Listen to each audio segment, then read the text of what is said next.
শীতকালে বাতাসে আর্দ্রতা কমে যাওয়া, ঠান্ডা তাপমাত্রা ও রুক্ষ আবহাওয়ার কারণে ত্বক শুষ্ক ও ক্ষতিগ্রস্ত হয়। গরম পানির ব্যবহার ও আর্দ্রতার অভাব এই সমস্যা আরও বাড়ায়। চলুন জেনে নেওয়া যাক শীতে ত্বকের সাধারণ সমস্যাগুলো এবং সেগুলোর সমাধান।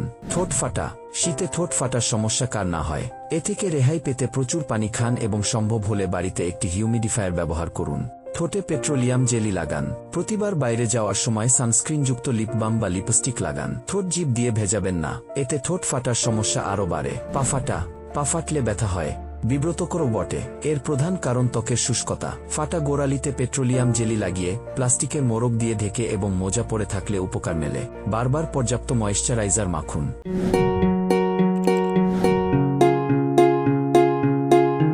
শুকনা হাত। শীতের ঠান্ডা বাতাস ও ঘন ঘন হাত ধোয়ার কারণে হাত শুষ্ক হয়। হাত ধোয়ার পর গ্লিসারিন ভিত্তিক ময়েশ্চারাইজার ব্যবহার করুন। বাইরে গেলে গ্লাভস পরলে শুষ্কতা কমে। একজিমা। একজিমা ত্বকের এক ধরনের প্রদাহ, যাতে ত্বক শুষ্ক হয়, লালচে দেখায় এবং চুলকায় তো বটেই। শীতকালে জ্বলতেও পারে। সানস্ক্রিনযুক্ত তেলভিত্তিক মলম দিয়ে ঘন ঘন ময়েশ্চারাইজার করে সুরক্ষিত থাকুন। ঘাম ও অতিরিক্ত উত্তাপ ও চুলকানির কারণ হতে পারে, তাই সে অনুযায়ী পোশাক বেছে নিন। সোরিয়াসিস।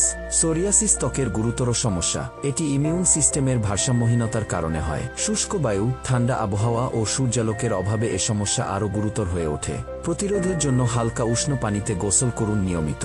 ঘরে হিউমিডিফায়ার ব্যবহার করতে পারেন।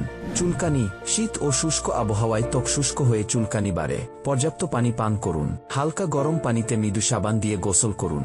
গোসলের পর ভালো ময়েশ্চারাইজার লাগান এবং রোদ, ঠান্ডা বাতাস এড়িয়ে চলুন। খুশকি। শীতে মাথার ত্বক শুষ্ক হলে খুশকি ও চুলকানি বাড়ে। অ্যান্টি ড্যান্ড্রাফ শ্যাম্পু 2 থেকে 3 দিন পর পর ব্যবহার করুন। কন্ডিশনার দিলে আর্দ্রতা থাকে। অতিরিক্ত ব্লো ড্রায়ার ও হিট স্টাইলিং এড়িয়ে চলুন।